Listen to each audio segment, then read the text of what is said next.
Welcome to Monday Jazz and Conversation, presented by a collaboration of 4 nonprofit organizations: Gold Coast Jazz Society, South Florida Jazz, Sunshine Jazz Organization, and the Miami Jazz Cooperative, all of whom are dedicated to bringing jazz to South Florida audiences. Each Monday, Wendy Peterson and Nikki Orta feature the music and talk to the country's most talented and interesting jazz musicians. So we welcome Ira from his home in Miami to celebrate his 89th birthday with us online. Hello, Ira Sullivan. Happy birthday. Hey. Ladies and gentlemen, the amazing Nicole Henry. Woo! Hello. So, ladies and gentlemen, please welcome John Fedchuk to the hang. Hi, everybody. Great to be here. The amazing and beautiful and the world's best person, Brenda Alford. Hi, Brenda. Live up to that. Okay, I got some living to do. The very incredible guitar player, Mr. Go ahead, you do it. Jonathan Kreisberg. How are you? Hi guys, how's it going? Please welcome to Jazz and Conversation the amazing Joe Donato. Joey D! Hello. How are you? I'm so Good evening, sad ladies and that we gentlemen. gave This you is Ralph stress. Edwards, and tonight it's Joe Donato. This is your life. And now, the hosts of Monday Jazz and Conversation, Wendy Peterson and Nikki Orta. Oh, that's hard to watch. Hello, everybody. Oh, come on. Happy Monday, everybody. We're so glad you're joining us. This is week 311 of the quarantine, or so it feels. It This feels is our like. 28th show, though, I counted. Is that true? Yes. Does that mean 28 weeks or 28 shows? Because we. 28 shows. Okay.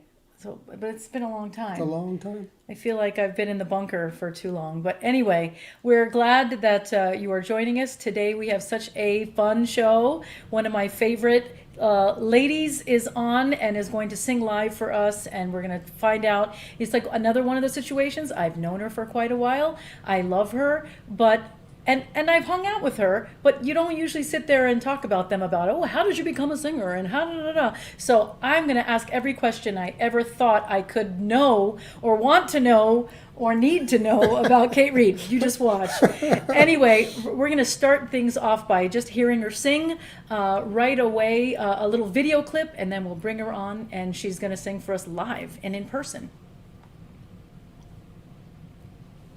That's how I want to be, as long as you agree to stay.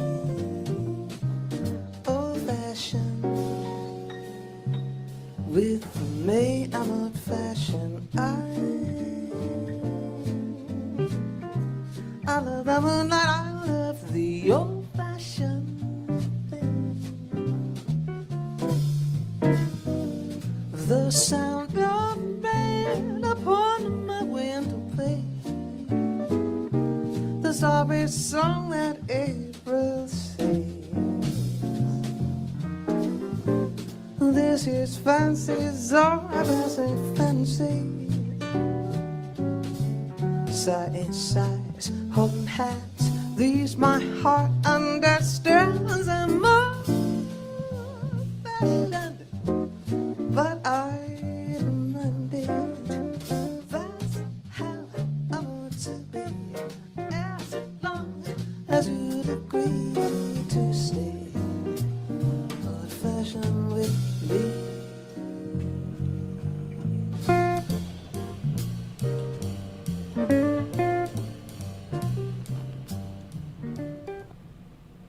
Just a little taste. Just a little taste of the great Kate Reid, the great Kate. Cake?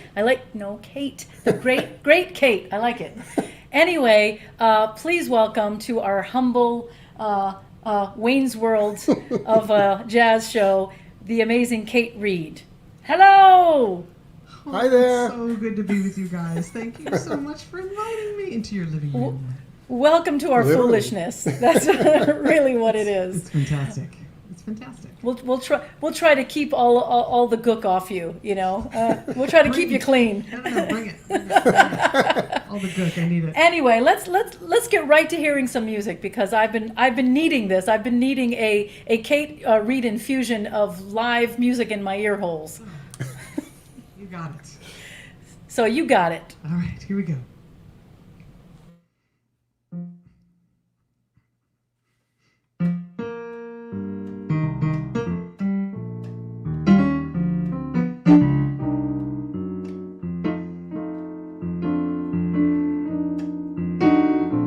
I've never been in love before, and all at once it's you forevermore.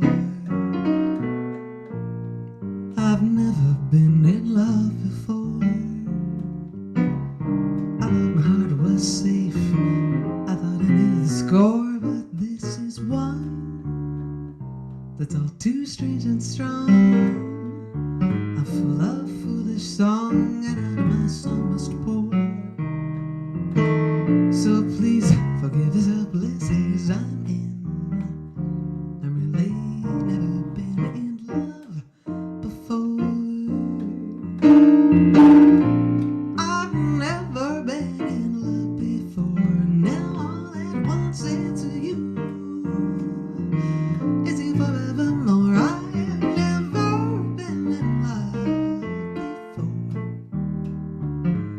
I thought my heart was safe, I thought I knew the score, but this is one that's all too strange and strong. I'm full of foolish song, and out of my song I must pour. So please forgive this helpless haze I'm in. I've really never been in love before. Sit late, but bubble bubble bubble way, bubble bubble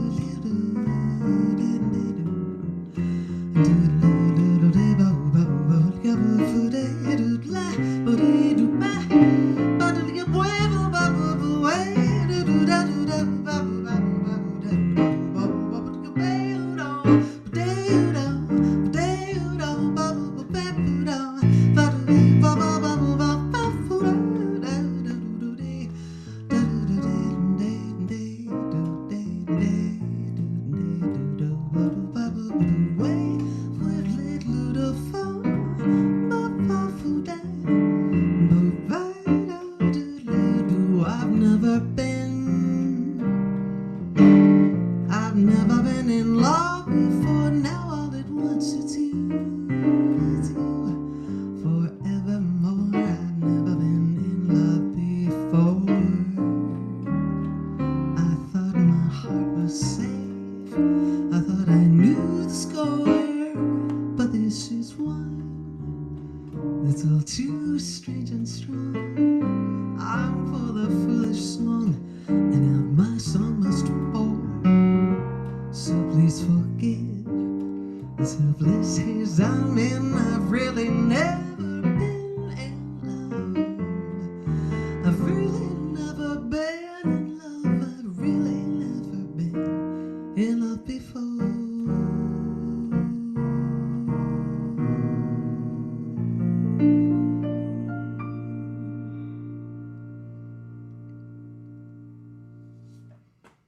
That's a Frank Lesser tune. One of my very favorites comes from Guys and Dolls. Yeah, Frank Lesser. This is a Dave Frischberg tune. I feel like this show is basically like Stump Wendy, the Stump Wendy show. That first one was just, it doesn't count, but I'm hoping there's a few in here. This is called Our Love Rolls On.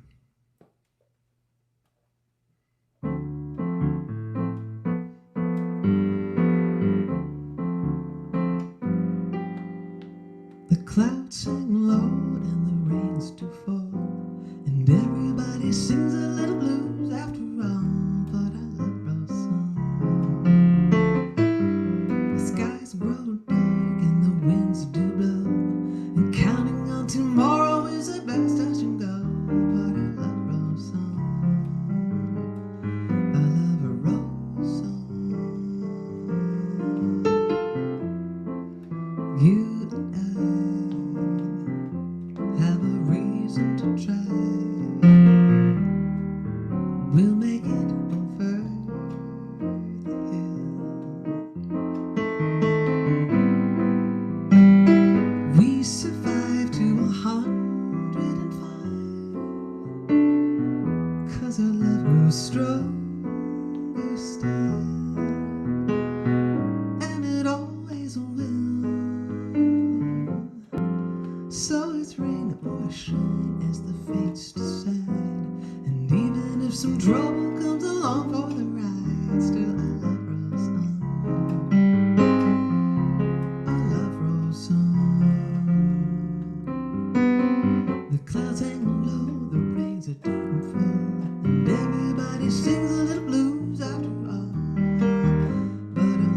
rose on. The skies grow dark, the winds to blow, and counting on tomorrow is the best I can go.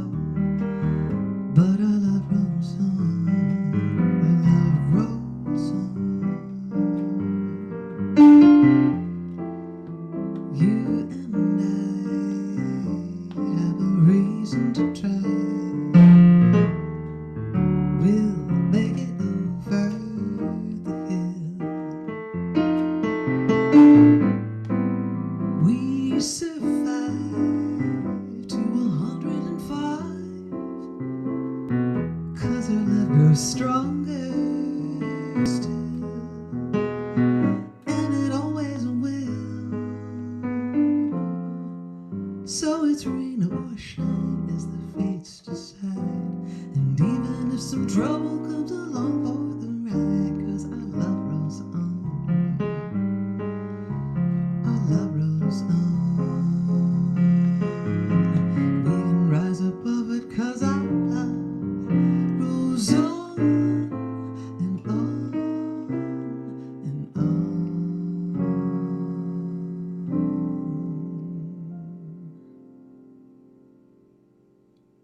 Dave Frischberg, I love Rolls On.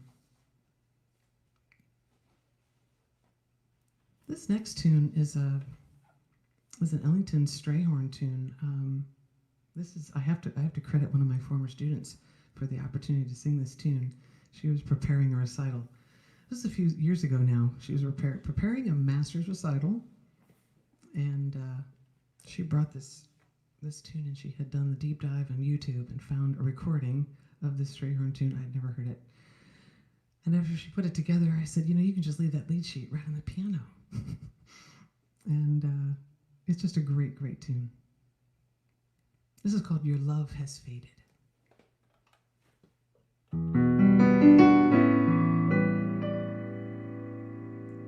Your love has faded. It's not what it used to be. You don't belong to me completely. Your kiss is colder. There's none of that old desire, none of that burning fire that thrilled me. I don't know what has changed you. I've never been untrue. Someone has rearranged you, and all I get for being true is just a frozen kiss or two. Your love has faded, a flame that once burned so bright has faded into the night. Lately I've begun to see that what was once your love for me had turned into a not too warm affection. Even your caress, which used to have such fine finesse, is but an empty gesture of what it used to be. Your love has faded, it's not what it used to be. You don't belong to me completely. Your kiss is colder, there's none of that old desire, none of that burning fire that thrilled me. I don't know what has changed you. I've never been untrue. Someone has rearranged you, and all I give for being true is just a frozen kiss or two. Your love has faded, a flame that once burned so bright has faded into the night.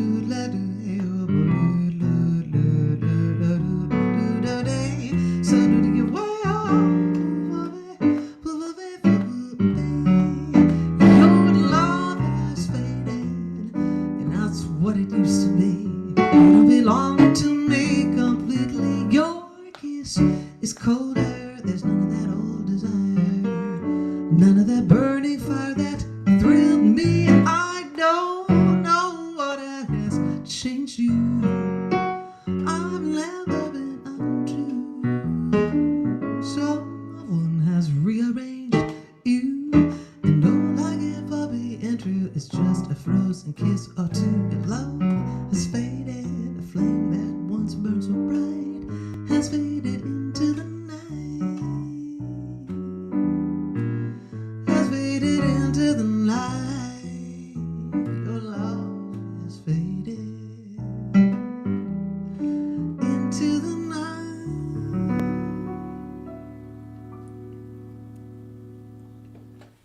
Woo! Applause, applause, applause. Maximum applause. We've got people watching. Larry Lappin is on, and he's and you've gotten some compliments on your piano playing from Errol Rakopov and Gary Lindsay, and Joe Donato's Oh my goodness, watching. that's nice. Thank you, guys. Oh, of course. And you stumped me Oh, wait a times. minute. There. We You have some stumped from me her. times two because I didn't know either of those two tunes. Your Love Is Faded, no, This is and the the game I'm Fishburne playing tonight with tune you, neither. So just so you know. So, well, Well, you're winning. so big far time. you're winning. Yeah, just share it, that's all. Aw. It is so, but it really is so fun for us to find these unearthed treasures, you know, that people don't know about, and it kind of makes you so sad that some songs get so overplayed, and then some never see the light of day. So that true. certainly, There's some you great know, lyrics out deserve there, and it. those melody lyric connections that are just the most beautiful of tunes. You know, yeah. There's so many gems. Yeah. Yeah. Yes, it's so fun. So seriously, I do want to know all about Kate. All about Kate. So because I don't think we've ever like really talked about how we came up or brought up. So Well, start from the beginning, would you? In a Okay. galaxy far, far away. you had your think it's a favorite horse. what is this, a horse Yes. that you're You're very cute, very, very cute. Mm. Well, were you always like singing around the house and stuff like that? I mean, Yeah. did your mom know that tells you were the going to be a story. singer? She likes the story very much. There's, those remember those old toys, you guys, that had like plastic things that you like threaded into stuff, and you'd have like a big long stick with a cord. We didn't have any digital technology in the 70s, Right.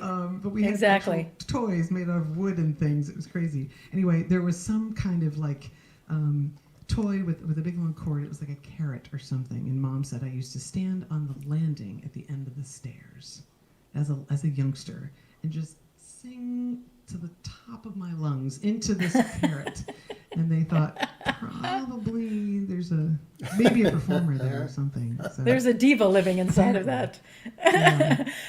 And were they musical themselves? Yes, both my parents. My dad, not professionally, but my dad played trumpet, and he was also a guitarist, kind of self-taught on the guitar. He took trumpet lessons. And my mother actually took lessons on violin, and she also sang quite a bit and played piano growing up. So, yeah. That is so cool. Yeah. So when did you actually officially become a singer? Oh, my goodness. This is going to sound probably perhaps cliche or what have you, but I grew up, my father was a pastor, and so we were at this little tiny church in Akron, Ohio, this little Bethel Valley, little white church in this little valley, literally, and he put us together as a quartet when I was probably about 10. Oh, wow. And we started singing what would be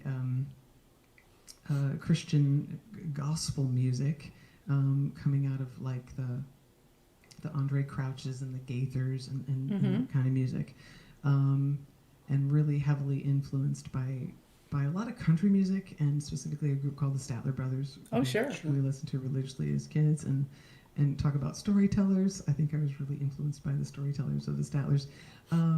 So I would say, in church, and I played piano in church, and so we sang every Sunday, and then we put this group together, and we ended up going around we traveled all over in like a van. Oh, wow. And, the sound system, my brother is a professional guitarist, so he was playing, my dad was playing. So I it's the sang- Partridge Family. Exactly. Pretty much. I was Susan, and so I sang lead. Even as a 10-year-old, I sang a lot of lead, which Wow. was really, so I guess it started then, yeah. That's great. You know, a dear friend of both of ours, I knew, we both know her, Laurie White, who passed away a couple years ago, also had like, a family, kind of gospel thing. On her senior recital, actually, she actually featured them all. They all came up on stage, and it was just amazing. Because the whole thing about the families singing together, there's just something, within their voices that blends so well, and then they just know each other so well. Right. There's just a magical thing that happens, when you're singing with your family. Yeah, that's so true. I didn't know that about Laurie. That's really neat. And bringing up on the recital, that's cool. Yeah, we did it for about 10 years. I think it was probably right till I went to college, so maybe... Yeah, I guess I was about 18, so about 8 years or whatever. Yeah. And we recorded like 3 records, and that was like out, vinyl. And, I'm really sad that you did not send us an MP3 of one of those recordings, because that would have been really fun to listen to. That would have been, I should have. My students would have been totally tuning in if I said this was going to happen. There's still time. Right? Oh, yeah. I can put that baby right into the Find it show. up, right? Yeah, So- I mean, country twang too, like the Right. all of it. So yeah, I always just love hearing, especially you, because your voice is so rich and deep. It would have been so interesting to hear, 14-year-old Kate Reid singing. Would it have sound like? I feel like I always, when I listen back to myself when I'm 18 and 19, I feel like I sounded like Marie Osmond. Just that wide-eyed, bright, innocent, right. thing. I was taking that Jess voice up, man, just as far as I could get it. Oh man, I would love to hear that. I'll share it with you at some point. Thank you. Absolutely. So now, did the piano playing also happen in your, in your youth? Because since your father played some. Yeah. So I started playing. I remember I started playing the French horn in band in 4th grade. Piano I started in 3rd grade. Okay. The whole starting the Hammond and Bach inventions, and I studied. Pretty seriously, I'm going to put quotes around this seriously until I was about a sophomore in high school, and I was like, "Man, this is hard. This needs practice. I want to go sing." But and my left hand used to be rather intelligent. Now it's just not anymore. I can't. It doesn't want to. Oh, do fooled this. us. But I did. I studied all through high school, and I played in the jazz band, Watermelon Man, and all that stuff. It was so fun. I played French horn in the jazz band as well, so let's give it up for the F horn. But Hey, French horn is one of the hardest, horns there are. I don't know if you realize that, Nikki. But Is it? Yeah, it's very difficult. I don't know Well, why. you'd know, I guess, of being a trumpet player. I don't know. I recall hearing something about that. somebody I'm not says sure. that, but Yeah. it was good. It was good for me, but I enjoyed it a lot. Yeah. I guess any instrument is hard to play well. That's Right? the reality. That's the bottom line. And when it's played well, it sounds magnificent. And it sounds easy when it's played Right, well. exactly. That's the weird That's thing. the trick there. It's like ice skating, right? Oh, I can spin. Anybody can do that, right? Right, Everybody right. can do it. Look how easy it is. It's like falling off a bike. Right. No, that I got down. For sure. Oh my Now, God. the jazz. So, how did you get into the jazz field? So, my brother was into jazz and into listening to big band, and he was 2 years ahead of me in school. So he got to be in the marching band before me. He got to play in the jazz band before me. Unfortunately, my parents, we were in this great school district, and my parents didn't move because of the school district and because of the music in this area in northeastern Ohio, in Cuyahoga Falls, Ohio. Wow. And he was listening all the time to Ellington and Basie, and I listened to that every morning, probably for about 6 years, and I just fell in love with those sounds. And then I remember my brother getting like a Linda Ronstadt record, the Nelson Riddle Round Midnight and Lush Life records, and that blew my mind. As funny as it sounds, because, in a weird way, I know now that I know better that, her phrasing is not great and, compared to Frank's and Ella's and whatnot, but that is also one of those records that I had also in high school that really kind of just said, oh my gosh, this is this stuff is great, it really turned me on. So I find it, there are times when somebody comes out with something, Amy Winehouse or a Lady Gaga or whatever, and people are like, oh, they're not jazz singers, they shouldn't. And I'm thinking, but you know what? They're going to influence so many young people to this music because, like Linda Ronstadt, Whatever helps. it's just an amazing thing. Michael Bublé, anybody that makes it cool, it's a really good thing, a really good thing. Absolutely true. And then if you read any of the biographies of any of those folks, they'll talk about those influences and how important the Billie Holidays were to them. Absolutely, I agree with you. Yeah, I always tell my students, Amy Winehouse wanted to be a jazz singer. Yeah. All those early things in England, she's playing with big bands and doing gigs. It's pretty cool. She still sounds like Amy, which is also pretty cool. Also very cool. Yeah. And I think, didn't Lady Gaga, she went to NYU. And Right. I think there's somewhere on YouTube, I want to say, I'm pretty sure I've seen a senior recital of her playing, sitting and playing, just standards. Right. And just making it happen. Yeah. Really quite nice. Yeah. Very, very cool. Yeah. I thought she's one of the recent ones that has actually done a good job with that idiom. Yeah, Yeah, for sure. she sounds great. So I'm going to pop in a couple pictures here, and you can tell us all about them. Now, is this in your tenure as the Christian twangy family? The Reid family, is that what were you guys called? Prather. It would have been, we were the Oh, Prathers. there you go, right. The group was called the Family Affair. That was what we were called. All right. This picture is from 6th grade. I had my mom send me a bunch of stuff. That's awesome. I don't have any of this stuff. Where is it? And this is 6th grade, and I remember, he had audition for all the solos, and I just remember being so excited to have the opportunity to get to sing a solo. What the song is, I can't even tell you. I had no idea. But I had this amazing teacher. Her name was Roberta Ewing in grade school. And again, one of the reasons why we stayed, everything was a production for Miss Ewing. If she could have had elephants in the gymnasium for that concert, that was in the gymnasium right there, and she would have had that, and Dancing Girls and the whole 9 yards. Yeah, just instilled such a love. And you say that, so you know what, Nikki, would you put on the show choir picture, because this I think this shows you dancing and Oh yeah. and There I am, middle of the screen for some reason. Right there, right up Not front. wearing a color, I wore white, but yeah, right in the front. And I was in show choir. I didn't know my left from my right. If my choir director Rebecca Wilkins is listening, she lives down here in Florida. She might be listening. I love you, and I don't know how you put up with me. I could barely dance. I didn't know what I was doing. But you look like you're really killing it there. you had sometimes attitude is everything. I have a good stance. Exactly. That's what you really good need. stance. But the guy next to me, to my right, that's Scott Kleckner. He is in charge of live shows at Universal in California. Oh. And a lot of these people are performers and have made their living in music. So it's been kind of cool to watch. But An emphasis on the maid for as of right now, because yes, we are not necessarily. Yeah. But that's show choir for sure. Yep. And this pic? So that was a Family Affair pic. Oh, okay. And this is this is a recording.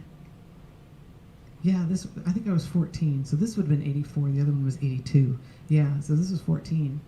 And we had and I remember I have a Nashville t-shirt, so we just had gone to Nashville. I'm sure I was wearing that very proudly.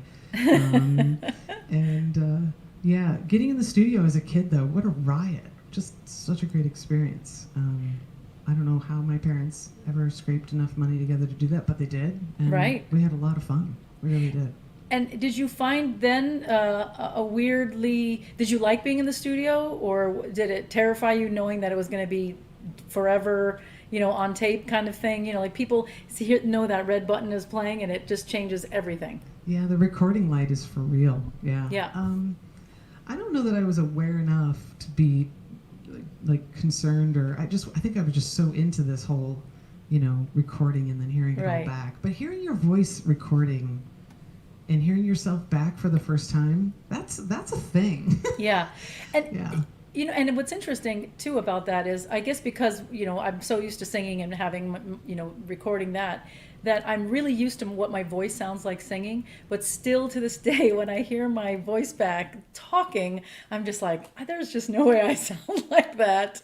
I'm sure I don't sound like that. And I am the same way. I just cannot even stand to hear my speaking voice back. I don't know what that is. Yeah, I don't either. Yeah, well, that's not me. I don't know. That's how you sound. I know that's how I sound. whatever that is. I mean, I don't know. Right. I wonder if anybody else goes through. Is it just you and me, Wendy, or does anybody else go through I'm that? pretty sure it's not just you and Wendy. Oh, okay. But it's funny how, like I said, like I'm just so used to now hearing my singing voice. I know what that sounds like. I've come to terms with it, and I know what it is, and I'm never surprised, But I'm always surprised when I hear my I am too. It's not like we're 14 anymore, for crying out loud. But yeah, for real. Go figure. Go figure. Oh yeah. So what? Let's go ahead and play something that you sent to us, a beautiful recording with the Mancini Orchestra. This is So Many Stars. You want to tell us about it, or sure? Yeah, this is Jeremy Fox's arrangement of So Many Stars, and so he had good. written it for the HMI Orchestra. And I got really lucky. He just said, "Would you like to do this? Of course, you're going to arrange this beautiful piece, yes, with an orchestra." And so I would imagine whenever we get a chance to sing with an orchestra, we just always, everybody, vocalists jump at that. So that was, so I came, I want to say it was about possibly like a year before I came out here for the position. So what, 2012 maybe, I think? Yeah. Cool. Yeah. Well, here we go. Let's listen.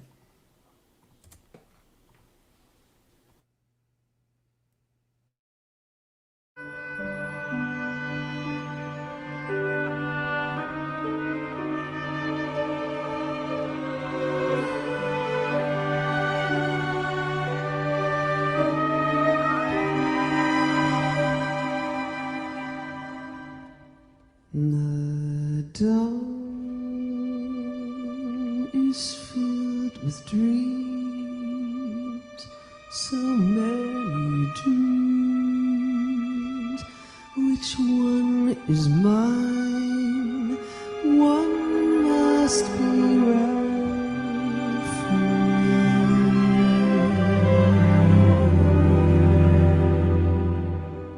Which dream of all the dreams, when there's a dream for every star, and there are so many stars, so many stars.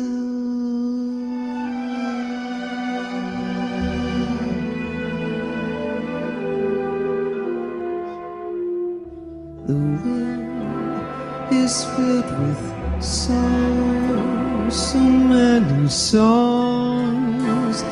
Which one is mine? One must be right for me.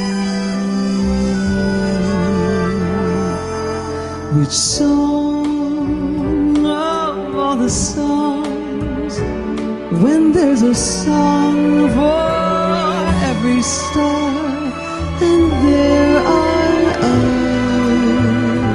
so many stars, so many stars.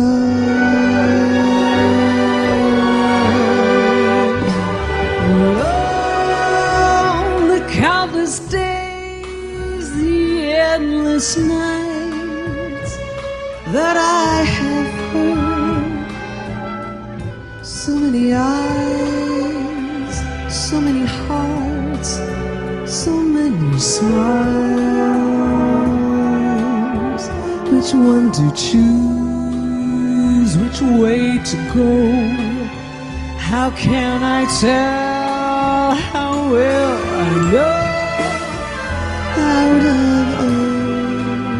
of so many stars, so many stars.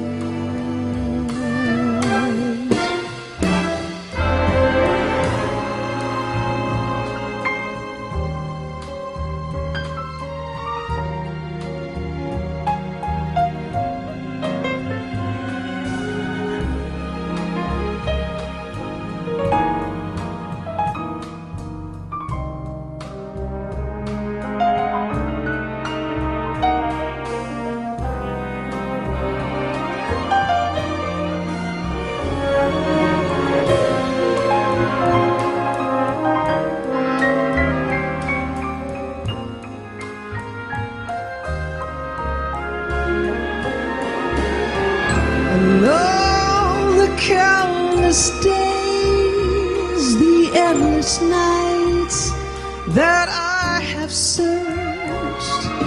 So many hearts, so many smiles, so many eyes. Which one to choose, which way to go? How can I tell? How will I know? Out of so many stars, so many stars,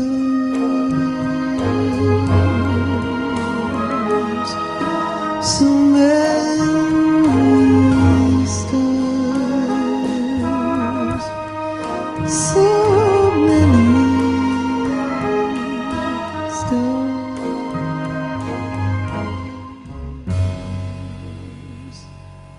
so many stars.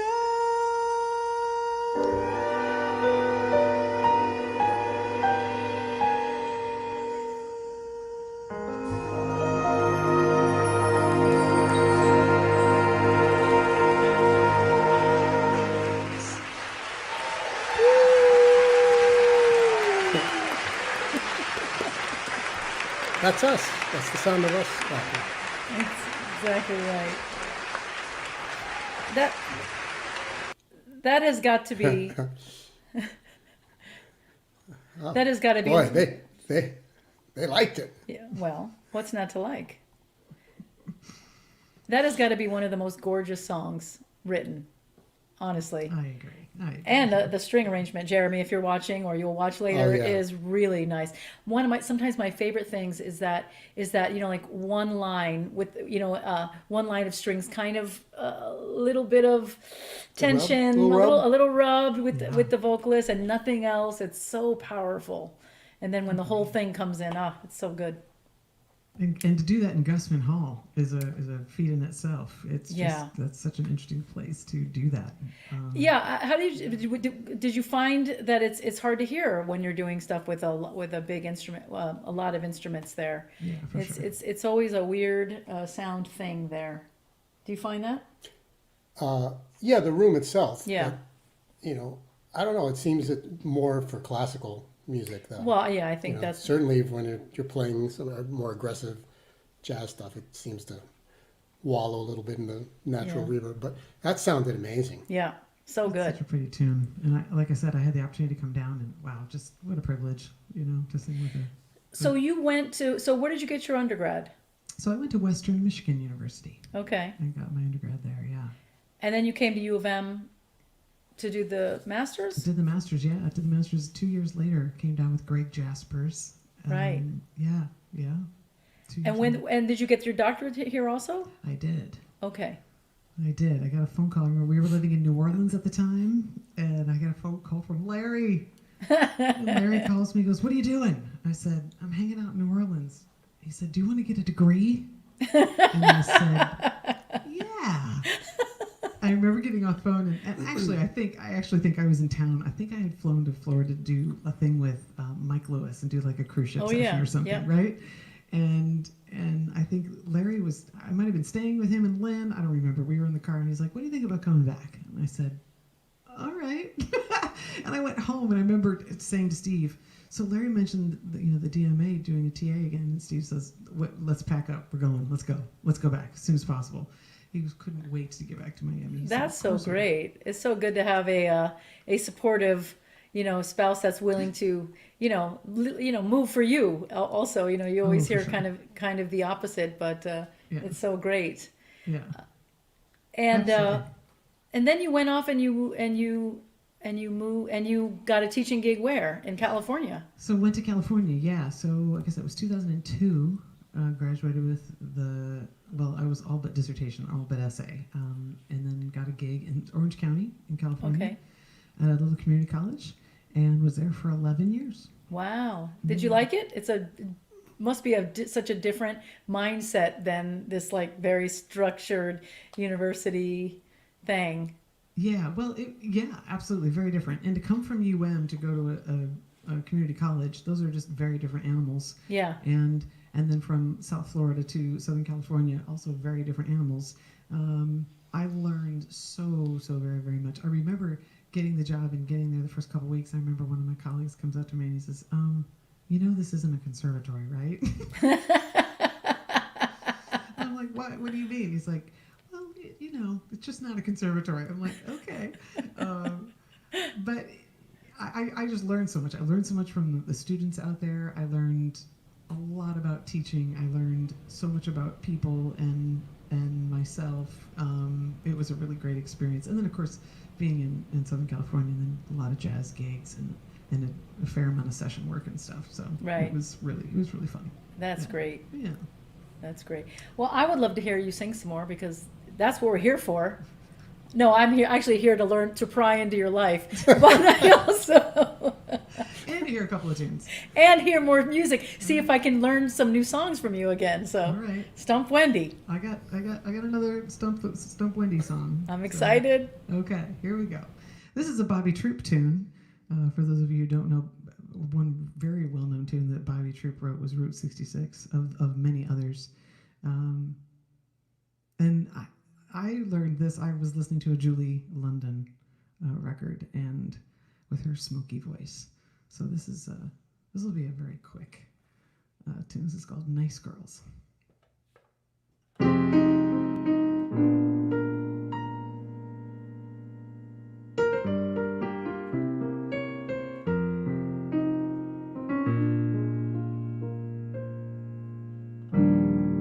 Nice girls don't stay for breakfast. That's what they all say. From New York to Rome, Emily Post would surely say to her host, I've dug the evening the most. Please take me home. Nice girls don't stay for breakfast, and I'm a nice girl, you know that I am. If you're impressed by these words I've professed, I have one small request.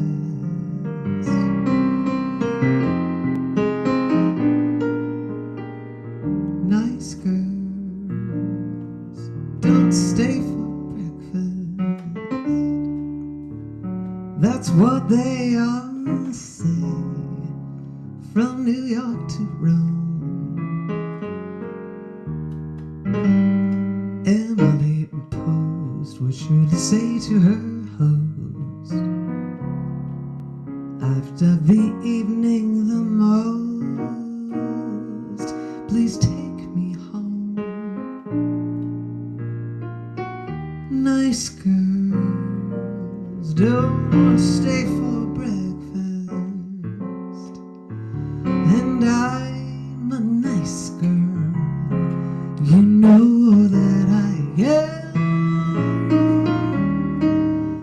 If you're impressed with these words I've professed, I have one small request. Pass the jam.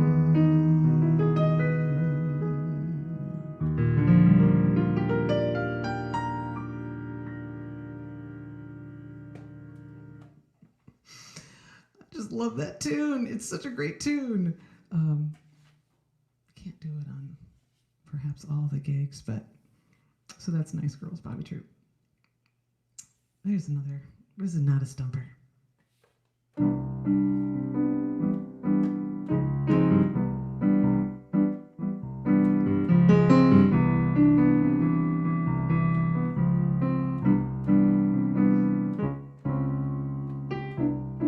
You stepped out of a dream.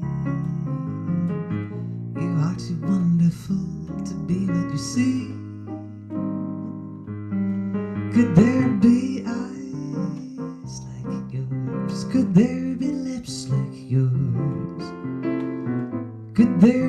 smiles like yours, honest and truly you. Stepped out of the cloud. I wanna take you away, away from the crowd, and have you all to myself, alone and apart out of the dream, saving my heart.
You are too wonderful to be what you seem.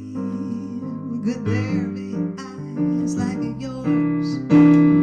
Could there be lips like yours? Could there be smiles like yours? Honest and truly, you stepped out of a cloud. I wanna take you away, away from the crowd, and have you all to myself, alone and apart out of a dream, saving my heart out of a dream, saving my heart.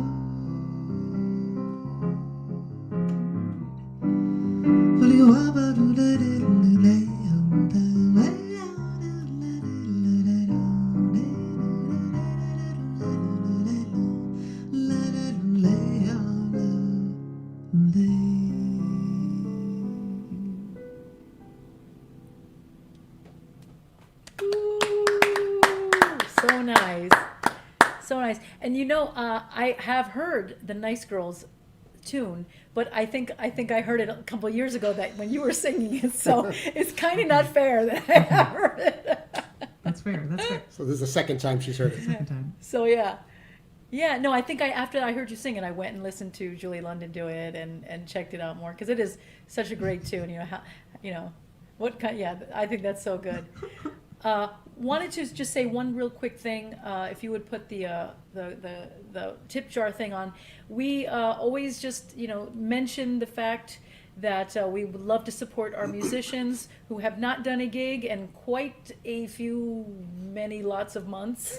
And so if you can find it in your heart and your wallet to support our musicians, we will be giving it all to Kate Reid tonight. This is Kate's night.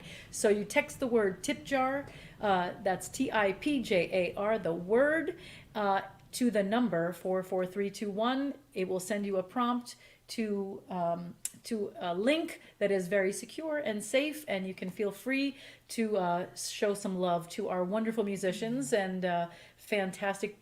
Tonight you get a twofer because you get a great piano player and an amazing singer. That's right. All for the price of one. So, so there you have it. A couple more comments came in. Oh yeah. So there you go. Keith is that's- watching. And Keith is watching. He's with the Sunshine Jazz Organization, one of our co-sponsors, which is exciting. Maria Alejandra Quintanilla is watching, and she said, "Thank you for your gift." So that Nice Girls tune, Rick says, is great for a preacher's daughter. Yeah, I'm not sure I've sung that on a gig with my parents in the audience. But I don't know. Maybe once you get 50, it doesn't really matter anymore. But You know what? I think you're allowed. I think you can have whatever damn jam you want. That's what I think. Yeah. Good to see you. Good to hear from you, Rick. Thank you so much. Absolutely. Let's just take a look at it. Since this picture was sent, I know we're backtracking in the chronology, but Disney. What is this? Yeah, this is the All-American College Band in 1994. And that was the summer I met Steve, my husband, and he's playing lead trumpet back there in the back row. Yeah, and a lot of friends in there that I'm friends with still, and some folks that are going on to do some really great things in music. So yeah, that was Duke Ellington, tribute to Ellington Under the Stars is what it was. And we had everything. We had tap dancers in the show. We had a woman there on the left. Her name was Devonda. Amazing singer. Amazing singer. And it was a sextet vocalists and then a full big band. And, you know, we met Jill Williams that summer, Diane Scher. Wow. So we could think of this as the summer of love. I suppose you could. Yes, the summer of love and the summer of the red wig, which was bigger than everything, apparently. Oh my gosh, Yeah. that's crazy. Was that a costume that they gave to you, or was this was this a look you were going for? Oh wow, no, I remember this vividly because you know Disney had their own, you know, obviously they have their own way everybody has to look, and they made the costumes specifically for us, and then we went in for the hair, you know, consultation or whatever, and they said we all had to wear wigs because it was 104 degrees on stage. Oh my! And they're like, your hair's not going to stand up to any of that, and of course we all knew that to be true. So we all had to get wigs, and I remember vividly the first wig they put on me was this big, like updo with these big pin curls on the sides and like big cinnamon buns or whatever. And I remember I just sat in the chair and the tears just streamed down my face. Like I was looking into the future and I did not like what I saw. And I was just crying. I was so embarrassed, I think. I don't remember. Oh, and I didn't want to say anything because, you know, you're supposed to be a professional. Yeah. Don't say anything. We were, you know, taught just to show up, do your thing. And I remember Dwayne Davis was the musical director for the vocalist that year, and he walked over to whoever the music liaison or whatever was to the costuming department and says, "Can we do something about this?" So this is what they came out. Yeah, this poor little girl cannot like do this. And so then they came out with this big red thing, and it made me look more like Carol Burnett than I do already. And at least it had a mind of its own, and it felt a little bit, maybe, I don't know, 20 years younger or something. But yeah, it was a scene. I'd never worn a wig before, and of course, yeah, hot. Well, that was, you know, I mean, yeah, maybe your hair wouldn't survive, but at least your scalp would. I mean, I can't imagine wearing a wig in that kind of heat under the lights, and oh man, we had a lot of fun, but I think we all lost pounds that summer. I mean, it was just so much. Yeah, it was intense, but a great summer. I could say that I could imagine it being really freeing you up a little bit to not be you. Oh, for sure. You know what I mean? That, you know, you put this wig on and all of a sudden you could just be a different persona when you sing. That's totally the only true. thing I could see going for it. You know, absolutely true. And you know, as vocalists, not to get too deep into it, but you're constantly, I think, especially in college and jazz programs, you're constantly trying to prove yourself and your hipness and your worth. And you know, I think a lot of the three vocalists, the women, were like, oh, we're the ones who have to wear a getup. Everybody else just gets to wear like a tuxedo, but we gotta wear a getup, you know. Yeah. But yeah, for sure, it was an opportunity to kind of stretch out a little bit and explore some other kinds of personalities and be silly. We were very silly. I think I'd rather wear a wig than a tuxedo. Nikki, we can make that happen for you. Oh, that'll be a show. We'll do that as a show. Absolutely, yeah. It was That's fun. so funny. Yeah. We have another video we'd like to play, and this is with the UM faculty, right? Yeah, with I guess Martin Bejarano and John DeVersa. Yes. How fun is that to have that as your built-in rhythm section and you know, musicians? Yeah. You guys know Martin, right? Yes. I mean, I don't need to tell you. Just one of the most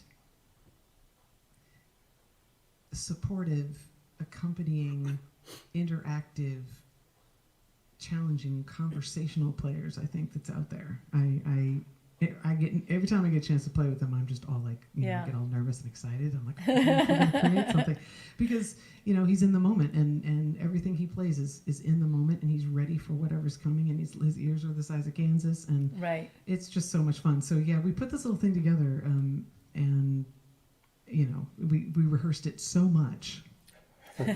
So not one rehearsal. No, we just got, let's call some tunes, okay. And I remember that was really fun. It was really, we just all kind of got lost in it. So this is, it says Don't Get Around Much Anymore, but that is not titled correctly. This is Do Nothing Till You Hear From Me. Right. Well, it's easy to get those two confused, right? Exactly. They sound the same. All right, here we go. Let's hear it.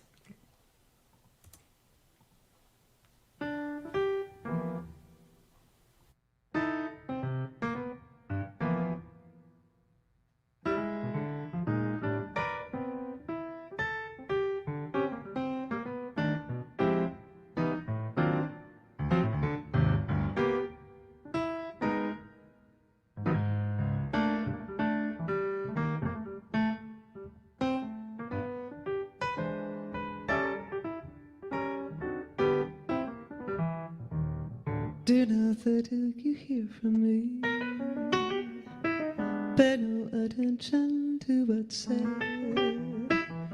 Why people do the seam of Avon Street is over my head. Do nothing till you hear from me. At least consider our romance. If you should take the words of others you've heard, I haven't a chance. True, I've been seen with someone new, but does that mean I'm untrue? When we're apart, the words in my heart reveal how I feel about you. Some kiss may cloud my memory, and other times may hold a thrill. But please do nothing till you hear it from me, and you never will. Do nothing till you hear from me. Pay no attention to what's said. If you should take the words of others you've heard, I haven't a chance. Do nothing till you hear from me. At least consider our romance. If you should take the other words from others you've heard, I haven't a chance. True, I've been seen with someone new, but does that mean we're true? If we're apart, the words in your heart reveal how I feel about you. Some clouds may hold my memory, and other times may hold a trail. Nothing to hear from me, and you never, never, ever will. La-da-da-da-da.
Others consider are a mess.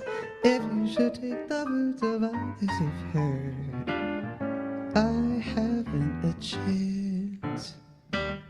Do you hear from me? Pay no attention to what I say. If you should take the words of others you've heard, I haven't a chance. True, I've been seen with someone new, but does that mean that I'm untrue? The words in my heart reveal how I feel about you. Some kiss make up my memory, and others arms may hold a thrill. But please do not that you hear it from me, and you never will. Do nothing, don't do nothing, do nothing till you hear from me.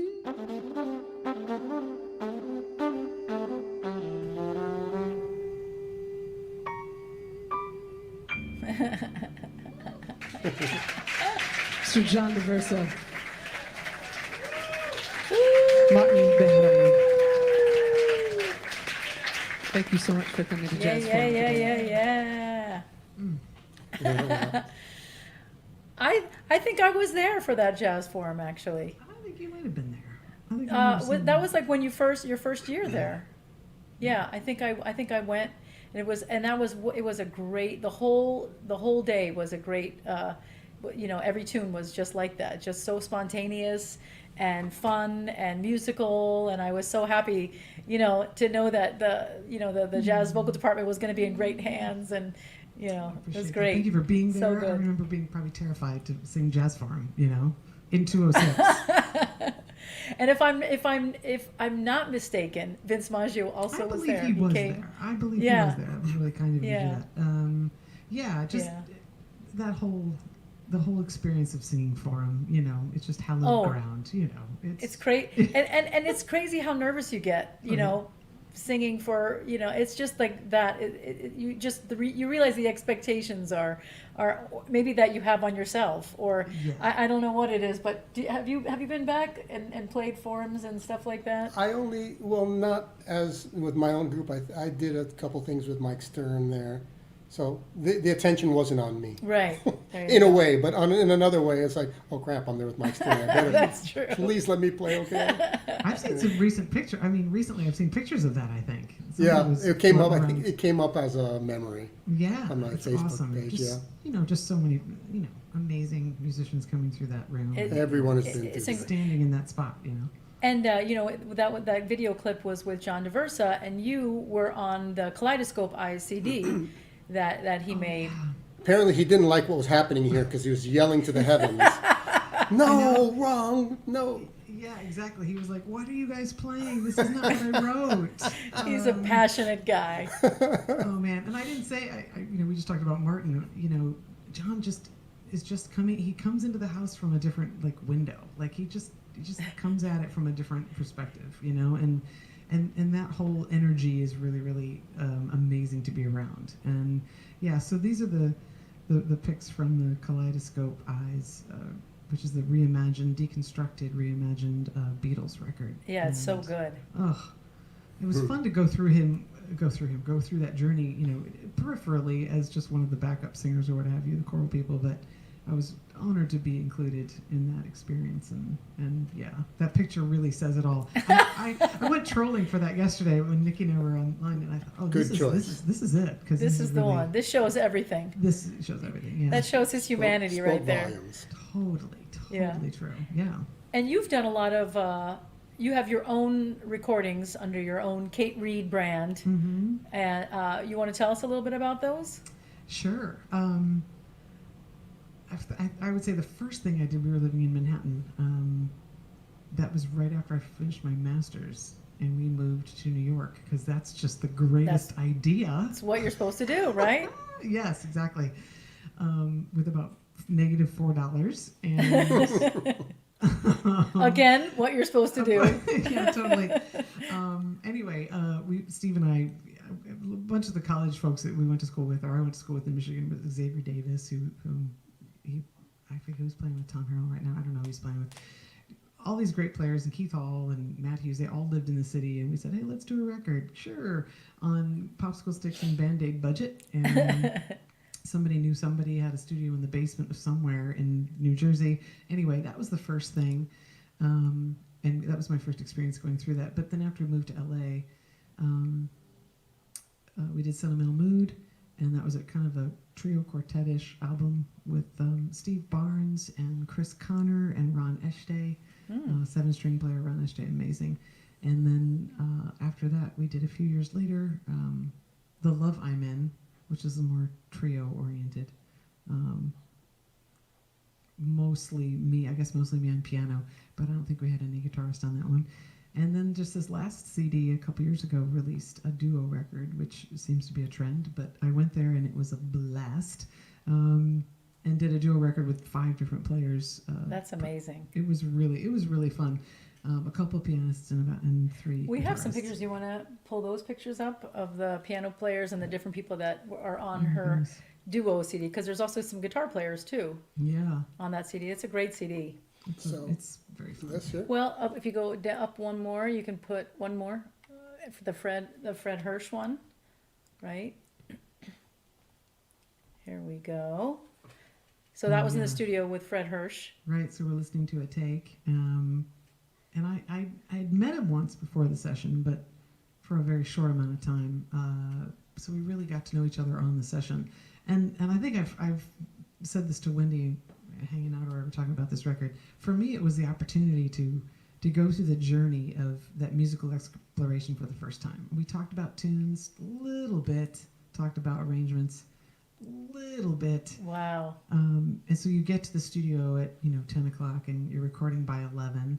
And person, but by Right. 6 p.m. you've just gone full circle, you know. And by the end, there's pictures. Everybody's got their arm around each other, you know, and it's like you've shared something. And Right. So for me, that's the experience. I mean, that's what I wanted to have. Right.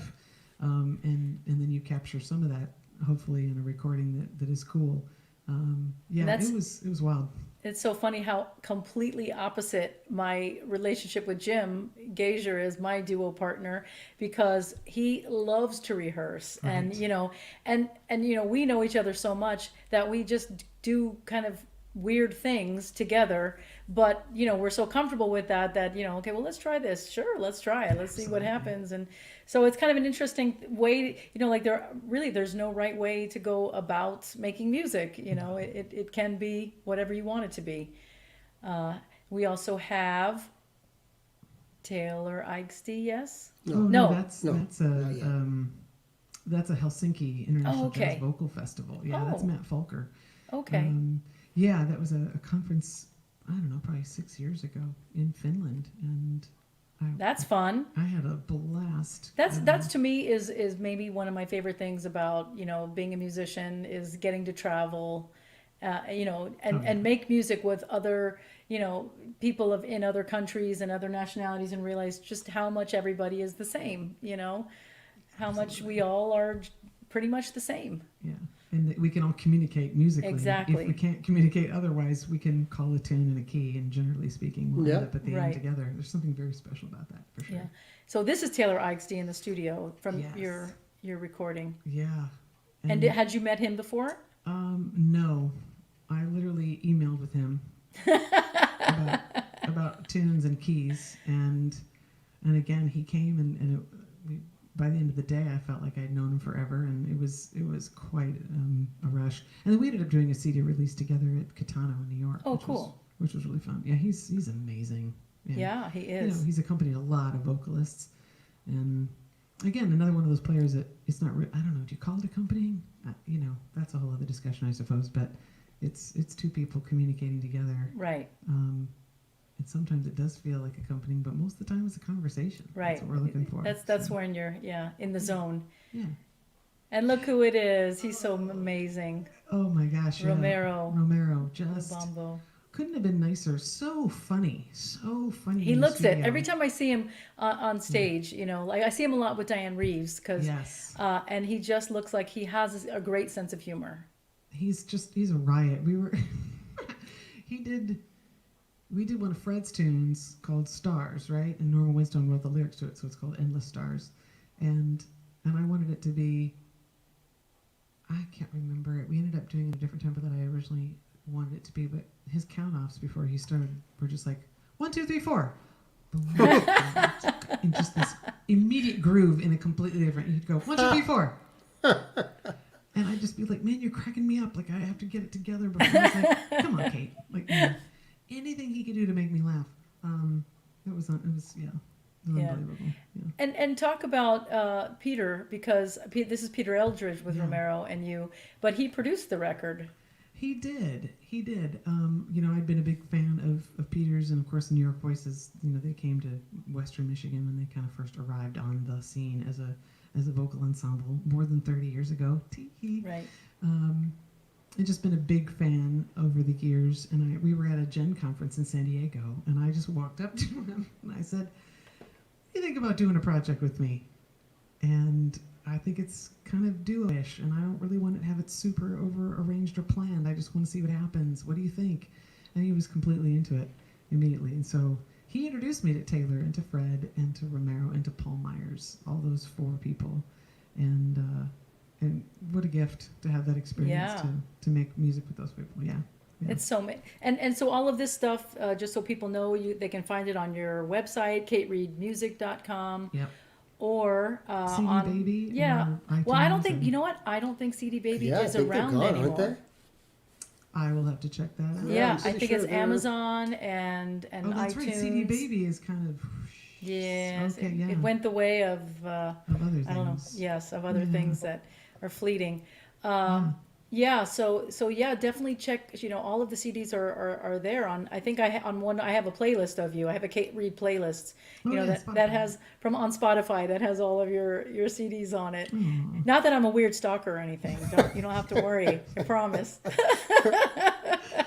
Your cities. Your cities. So we have another very short clip of you singing "You Don't Know What Love Is" that I thought I'd right. interject here and look at a couple more pictures afterwards, and then hopefully have you play a little Yes, bit more. of course. So Sure. this is Kate Reid in action. You don't know how our lips hurt till you've kissed and had to pay the cost. Till you bet your heart and you have lost. You don't know what love is. Do you know how I lost our feet? The thought of reminiscing and on lips that taste our tears. They lose their taste for kissing. You don't know how hearts burn for love that cannot live, that never ends. Till you face each dark and sleepless eyes. You don't know what love is. You don't know what love is. You don't know.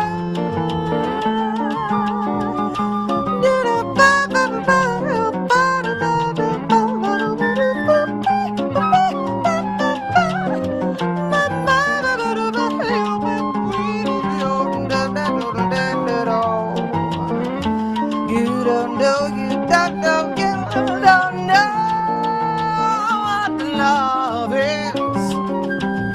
You don't know. You don't know what love is.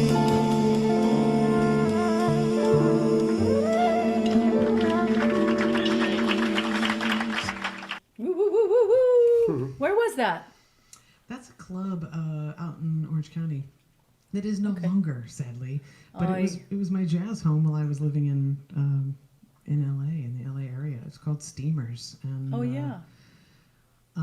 yeah, and the guitarist was Ron Eshte, who I mentioned earlier, and and flute player Mark Fisher, and Chris Connor, bass player, and drummer Steve Barnes, I think, on that. Yeah, learned a lot growing up in that club for about 11 years. It was great. Good home to have. Yeah, sounds great. Kate, I'm curious, who are your main influences? I would have to say probably one of the biggest, first I would have to say Sarah Vaughan at the front. And when you say very first, you're talking about when? I remember vividly getting one record of hers in particular when I was a sophomore in college. And so, I mean, I was listening to a lot of mostly instrumental music when I was in high school, and then country music, and I didn't really listen to a lot of pop. I mean, of course, I know who Ella was, but what country singers were kind of influenced you at that time? Oh yeah, sure. I mean, I was into like Anne Murray, and Tanya Tucker. I loved Loretta Lynn.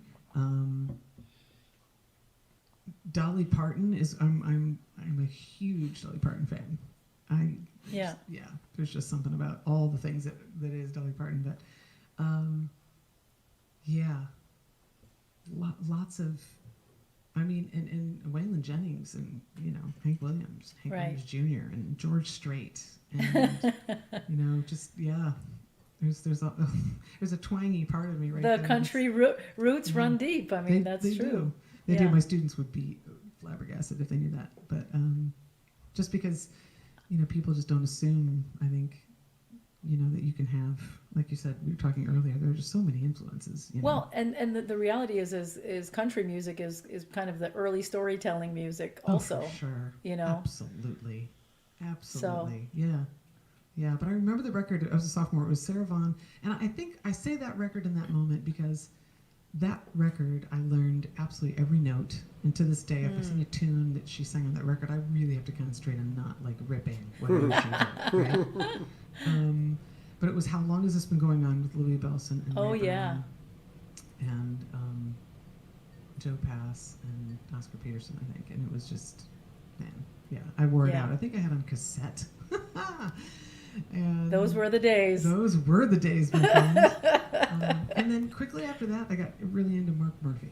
And then that set the tone. I suppose because I could sing a lot along with both of those voices, Right. They were in a register where I could really kind of relate to. And then Common, Sure. Cool. Always curious about that. So I have a request. Think about this for your next CD. Okay. Is to do your own takes on some of those early country tunes, influences. In your jazz way or whatever way kind of comes out. It would be kind of interesting to revisit that at this this stage of your career. The way you're producing music now is probably so different than the way it was getting inputted. So it'd kind of be an interesting. Well, I'd buy it. You and I've talked about that before, actually, because like on this last record, the duo record did a James Taylor tune and a Joni Mitchell tune. Right. And I was terrified. I remember telling you this at a breakfast of some sort somewhere. I was saying, Wendy, what am I doing? Like, why am I singing these tunes? She's like, sing the tune. Just do your thing and just sing the tune. And I remember telling Peter, I don't know what to do with these tunes. Like, people are going to laugh. He's like, why do you care what people think? B, no, they're not. And and just do what you do. And you know what's funny that you say that? I think those two are kind of my favorites on the record. Maybe because it just kind of threw you had to kind of go in a different way, because you really can't treat them the same as jazz tunes. And I feel like there was like a certain rawness about, emotionally about, or maybe it could be vulnerability, I don't know. But there was something I just loved about especially the James Taylor tune and the Joni Mitchell tune too. Yeah. I loved them. I appreciate that. When I remember when you told me that, first of all, I was stunned, and then secondly, I was like, oh, yeah, that's awesome. And ironically, my brother said the exact same thing. My brother's like this hard, like jazz dude. And right. Yeah, pretty much the Joni Mitchell thing, the James Taylor, those are my favorite. Like, isn't that funny? I know. That's not supposed to happen. Right? Yeah, but I really enjoyed that experience. And Taylor made, Taylor made those tunes. Well, the James Taylor thing, he really made that work. Yeah. It just really clicked. And then my friend Larry, we did the Two Gray Rooms, and he had done some overdubbing, and then that was mastered really well. So there was a lot of texturing happening there, but. To take a couple of those amazing storytellers and try to do your thing on them, it was a little risky. Well, the whole project was risky. I mean, honestly. Yeah, I know. And so, which is awesome. I still have hours of video of those sessions. That it was great. The studio in Paramus, New Jersey. Okay. Tom Tedesco. Great studio. Anyway, he has cameras in every ISO booth. Oh, wow. And he just records everybody. So I have Fred's hands. So have you sat and listened to or watched? I've listened to some of it and watched some of it. I just need to edit and learn how to do Final Cut Pro and stuff. But it'd be fun to go back and check some of that out. But yeah. Well, if we have another quarantine, which we might, or just the ongoing, continuous. We could do part twos of probably every one that we've had. The way things are looking. For real. So here are a few more pictures. This photo is like a work of art to me. I love it. It makes me want to be eating a croissant. That is so. Oh yeah. Let me take away this logo here. Hold on. I mean, that is just such a lovely, well-constructed photo, and you look out that window and you see Paris. Yes. So, oh my gosh, yeah. What was that gig? So this was a gig. It was on June 21st, which is, what is it, I forget how to pronounce it in French, but it's the festival they celebrate music on June 21st. If people come out to the street, to the streets, and it's parties in the streets, probably not this summer, but the whole city, the whole country celebrates June 21st, the Festival of the Arts and Music.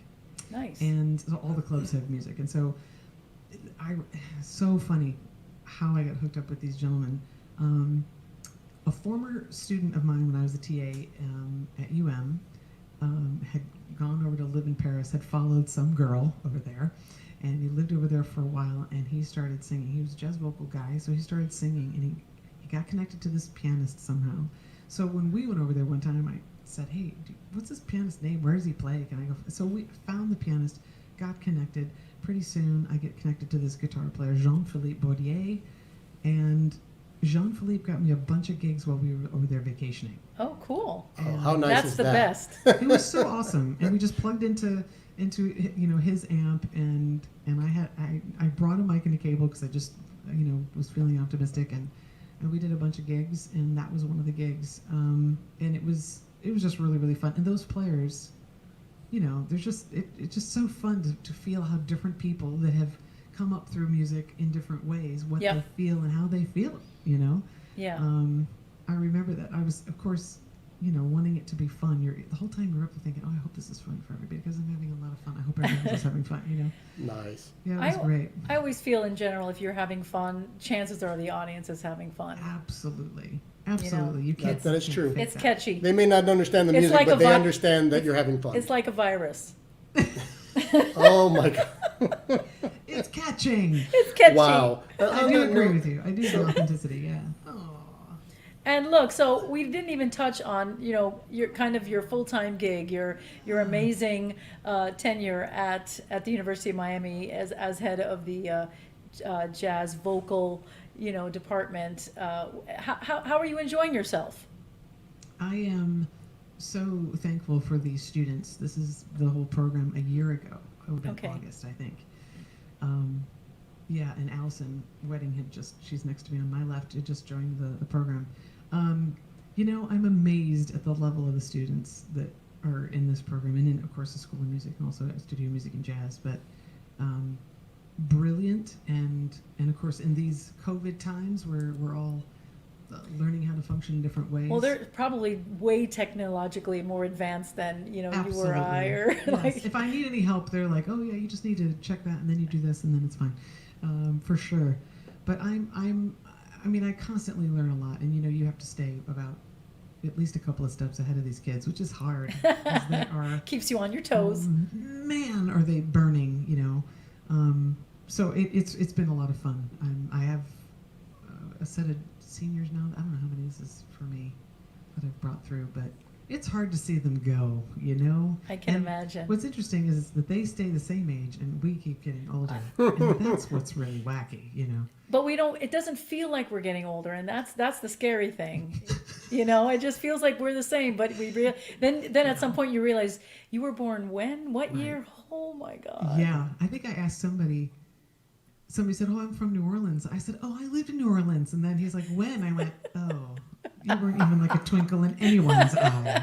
That is the worst feeling, isn't it? Yeah. It's terrible. Yeah. But no, I'm. It's a privilege. Like anything, it's a lot of work, but I am constantly amazed and motivated, inspired by these faculty students. Now, lastly, who is this next person, and what can you tell me about them? Oh, this hack. I just picked her up. I was like, "Yeah, you want to do a gig?" And she's like, "Yeah, let's do a gig." No. Wendy, do you remember this? I was telling Nikki, I do remember this. Yeah, we were backing up. This was our big AARP tour. It was AARP. That's right, Gloria, and it was Juan and Rita Moreno. She was incredible. Oh man, yeah, I have a picture of that too. I have a picture of her too with all, and Nikki was on the gig. She was incredible, and it was just it was fun. It was one of those. The X goes to here, and no, we don't take this. Go to the second bar of that, and then you run over to here, and then turn around and jump upside down, and then you're going to be right. Yeah. And then you try to remember it 3 hours later, kind of. So your normal gig. Pretty much, yeah. But I remember I was really excited because I don't think Wendy and I had sung together on a gig quite yet. I don't think so. We had known each other, and you Wendy know. looks like she's doing something really mischievous behind your back. Probably. I remember we had a lot of Spanish to sing too, and Yes, we Wendy did. was Oh, really? helping me Okay. out quite a bit on the Yeah. Spanish. She's like, yeah, that's the vowels a little bit more. Oh, okay. Yeah. But When was that? It was fun. That was how many years ago? I don't know. 4 or 5 years ago, Okay. maybe even more. I've been here 7. For Time's this. a blur. Yeah. Who cares? I don't know why that happens. But I just love that picture, so I had to throw that in. Well, I got to tell you, I'm pretty impressed because I opened that, wide open for you to just, put it out there. But you were very kind. You're a classy person. She is classy. She's nothing if not classy. No. Exactly. Yeah. You're silly. Well, I would love to hear you play some more. I think she's gonna take us out with it. Yeah. Maybe a couple. One? Yeah, would you play? I don't know. Would you? I would like to hear like 3, Oh. if you don't mind. I'm just going to be selfish. Extended forms. I'm and- going to be selfish and Wow. and ask. You feel free to do it or not do it, but I don't know. I'm happy. Of course, she can just play 3 1-minute songs. There you go. She's- She can do whatever she Yeah, wants. do whatever you want. All right. But this has been such a treat. What a privilege to just hang out with you guys. I mean, like I said, this series 28 you've done. Yeah. And it sounds like, oh, we've done 28. No. Let's just, from the jazz community here in Miami and all over the world. Yeah. We're so privileged to have you guys doing this, and so thankful that you're doing this on behalf of these companies and these corporations, these nonprofits. Yeah. And, Thank you. and the musicians. So I want to say from them to you and me, thank you. Oh, thank We you. really appreciate this. It's fantastic. Thanks. Our pleasure. Well, it's nice to have such talent to work with and present. That's the truth. All right. Well, I've got a bunch of charts here. Do I play Stump Wendy or I just play? Does it really matter? I say whatever you whatever want. floats your boat. Okay. Let's see here. All right.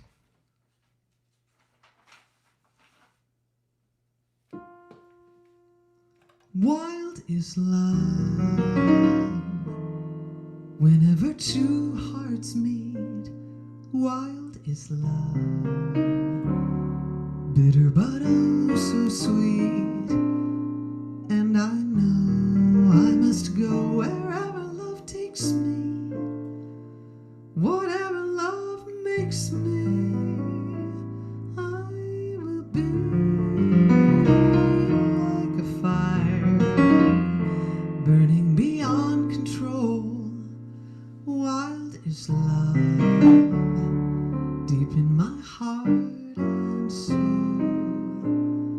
And though wild is the wind and wild is the rolling sea, nothing could ever be as wild as love. Wild is love. Whenever 2 hearts made, wild is love. Bitter but oh so sweet. And I know I must go wherever love takes me. Wherever love makes me, I will be like a fire, burning beyond control. Wild is love, deep in my heart and soul. And the wild is the wind, and wild is the rolling sea. Nothing could ever be as wild as love. Well, you're very well,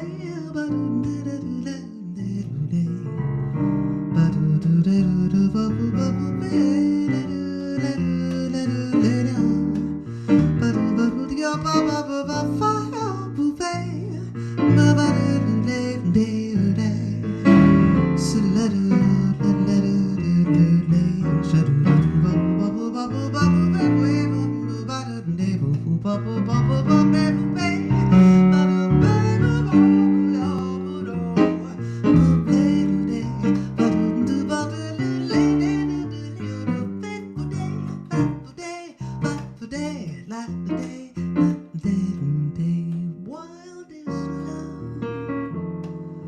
Whenever 2 hearts made, wild is love.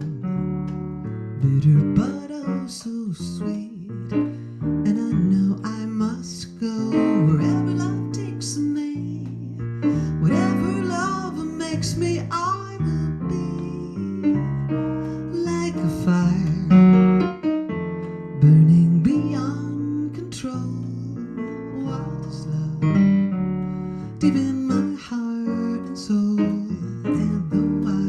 as the wind and wild as the rolling sea. Nothing could ever be, nothing could ever be, nothing could ever be as wild as love.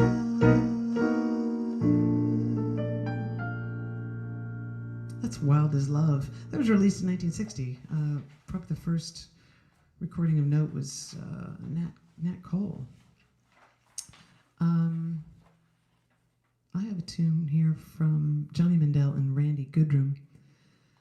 I first heard this sung by a great, great singer, not with us anymore, just recently passed, Mr. Bill Henderson. Kind of a well-known staple institution, if you will, out in Los Angeles. And this tune was given to me by a very, very dear friend, bass player, who played a lot with Bill, and I had the opportunity to work with. And he had played for Mark Murphy, and the list goes on of lots of players.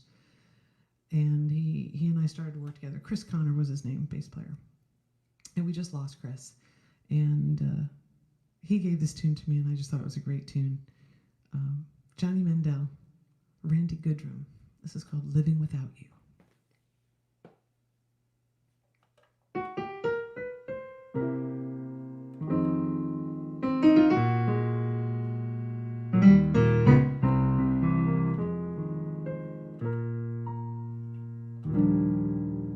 Living without you doesn't matter to me. Don't have to miss a single show on TV. No one to tell me I should straighten my tie. Finally I'm carefree.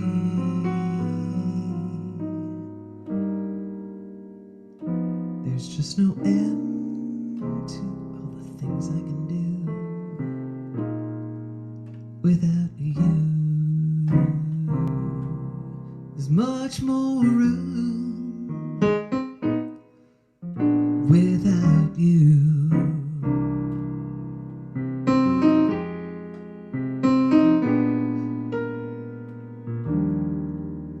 No one to wake me when I'm sleeping too late. No one to tell me that I need to lose weight. No one to try and fool around with my dreams.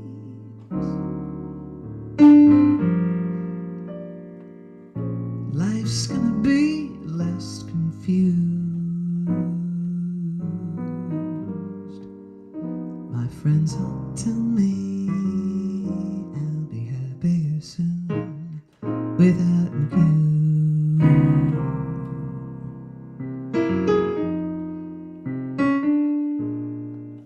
Without you.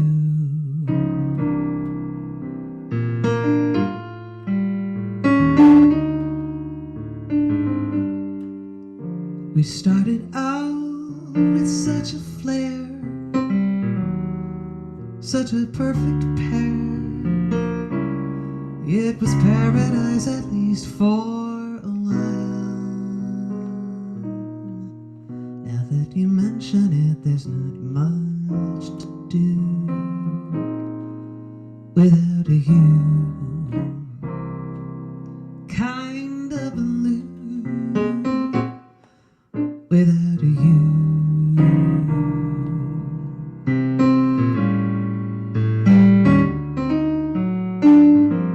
We started out with such a flair, such a perfect pair.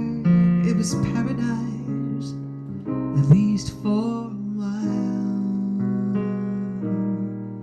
Now that you mention it, there's not much to do. Hands in my pockets, staring down at my shoes. Truth is that lately I've been kind of blue without you. Kind of blue without without you. Kinda blue without you.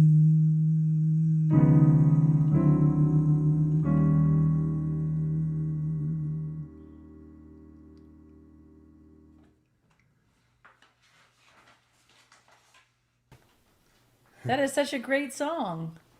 It's a good tune. I like that tune a lot. Yeah, I have not heard that.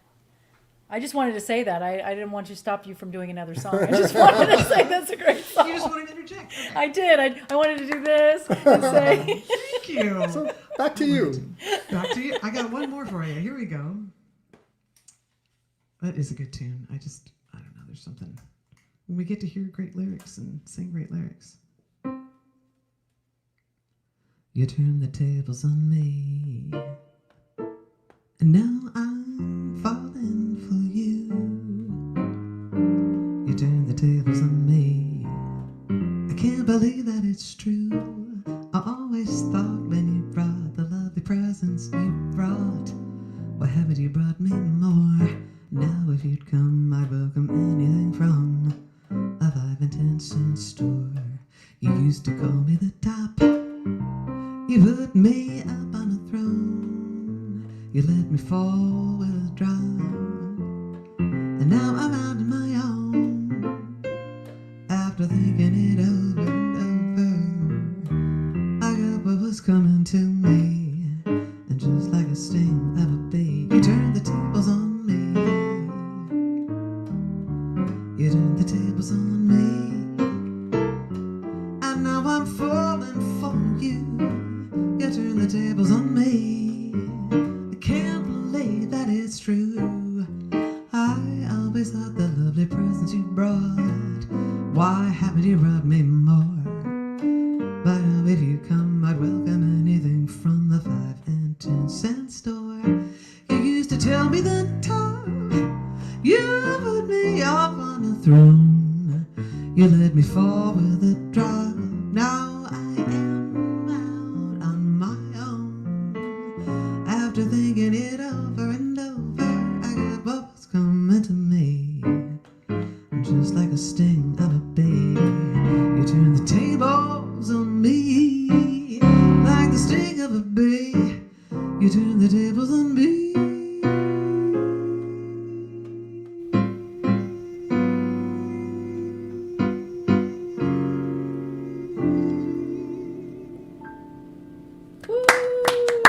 All right now.